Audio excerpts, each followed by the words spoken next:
இன்னைக்கு ஒரு மாடு எடுத்திருக்கேன். ஃபர்ஸ்ட் டைம் தான் வந்திருக்கேன் மணியன் கிட்ட. இப்பதான் ஃபர்ஸ்ட் டைம் ஆமா ஆமா, எடுத்துருக்கீங்க. ஆல்ரெடி ஃபோன் போட்டு பேசியிருந்தோம். நேர்ல வந்து பார்க்க சொன்னாங்க. வந்து பார்த்து பிடிச்சிருந்துச்சு, இன்னைக்கு எடுத்தாச்சு. அவர் எப்பன்னு உங்களுக்கு தெரியும்? நம்ம சேனல்ல பார்த்தேன். சேனல்ல பார்த்து அடிக்கடி பாப்பா ஒரு மாசமா வேலை பண்ணிக்கிட்டு இருக்கோம். ஃபோன் அடிச்சு கேட்கப்போ சரி நேர்ல வாங்க உங்களுக்கு பிடிச்ச மாதிரி எடுத்தாருனாப்ல.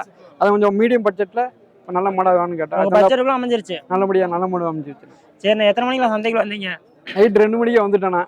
ஆமா, எத்தனை மாடு பாத்தீங்க? மாடு ஒரு 10 மாடுக்கு மேல பார்த்தாச்சுன்னா. இது கொஞ்சம் நல்லா இருந்துச்சு. அது பார்த்து சொன்னாரு, இது நீங்க நினைச்ச மாதிரி இருக்கும், எடுங்க அப்படின்னாப்ல. அது மாதிரி ஓகே பண்ணியாச்சு. நீங்க கேட்ட மாதிரி எடுத்து கொடுத்துட்டாரு. கண்டிப்பாண்ணா. நீங்க முதல்ல சொன்னீங்களா இந்த பால் திறன்ல வேணும்னு? இல்ல ஆமா, ஆமா, ஒரு மீடியமா நமக்கு காட்டு மேட்ச்ல வேணும்.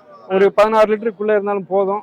ஒரு பட்ஜெட் ஒரு 55,000க்குள்ள சொன்னோம். அது தந்தாப்புல எடுத்து கொடுத்தாப்புல. அவன் சொன்ன ரேட்ல இருந்து எவ்வளவு குறைச்சு எடுத்து கொடுத்தாரு? 10 ரூபா குறைச்சு எடுத்து கொடுத்தாரு. ஆமா, கண்டிப்பாண்ணா. சரிண்ணா, உங்களுக்கு பிடிச்ச மாதிரி எடுத்து கொடுத்தாரு. கண்டிப்பாண்ணா, கண்டிப்பா. அவர் மாடு எடுத்துறாரு, மெயினா என்னென்ன விஷயத்த செக் பண்ணி எடுத்துறாரு? காம்பு செக் பண்ணாப்புல. மறுபடியும் எப்படி வேற ஏதாவது கம்ப்ளைண்ட் இருக்கேன் எல்லாம் பார்த்து கிளீனா எல்லாம் பார்த்தாப்புல. ஃபர்ஸ்ட் எடுத்து சுழி தான் பார்த்தாப்புல. சுழி பார்த்துட்டு மாதிரி காம்பு பிடிச்சி பார்த்தாப்புல. கூச்சதா இருக்கா மாதிரி வீட்டுல யாருனாலும் அவுத்து கட்டலாம் அந்த மாதிரி. நீங்க எது சொல்லதோ அவரே எல்லாமே எல்லாம் கம்ப்ளீட்டா நம்ம எதுவுமே சொல்ல வேண்டாம். நம்ம அவர்கிட்ட மாடு வாங்கினா சொன்னா போதும், கிளீனா நமக்கு பிடிச்ச மாதிரி வாங்கி கொடுத்தாப்புல. இப்பதான் அவர்கிட்ட ஃபர்ஸ்ட் டைம் வந்து எடுக்கிறேன். ஆமா, ஃபர்ஸ்ட் டைம் தானே. கால் பண்ணும்போது அவர் ரெஸ்பான்ஸ் எப்படி பண்ணாரு? உடனே போன் எடுத்தாப்புல. நாங்களும் விடாம போன் அடிச்சுக்கிட்டே தான் இருந்தோம். 10 டயத்துக்கு மேல இருக்கும். எப்ப போன் பண்ணாலும் எடுத்து பேசிடுவாப்புல.